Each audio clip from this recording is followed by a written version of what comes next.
Recently, I've received some comments under this video, and I want to share a few with you, like this one. What did he say?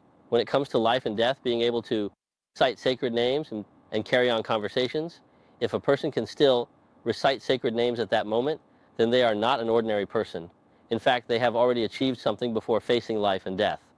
Only such people can have no fear, no sorrow, and no regrets in their hearts when faced with the great issue of life and death. Only when you have nothing can you calm down and recite the holy name. Most people cannot do this.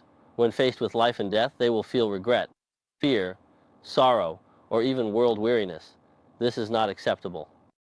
The goal set for you is one that has been achieved, so they can do it. So, this is a trap. It's not true anymore, but rather false. Why? Because it is illogical to hold non-achievers to achievers' standards. Secondly, let me give you an example. If a person is only seeking a plan B or an escape, excusing to evade duty, then it's impossible for them to commit. Because if you're always thinking, oh, what if I can't make it this time? I still have the next life to rely on. Then you won't be able to commit. It is impossible to enlighten with excuses about how a person can succeed, because you always think, oh, if promotion fails, there's still the afterlife.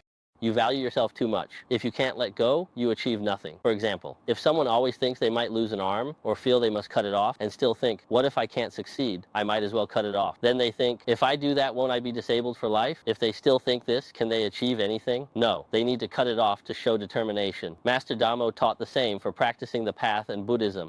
So if I think like that, won't I just end up disabled for life? If someone still has such thoughts, can they really achieve anything? Absolutely not. That's why they need to cut off their arm as a declaration of their determination. That's why Master Damo taught that practicing the path is the same as practicing Buddhism.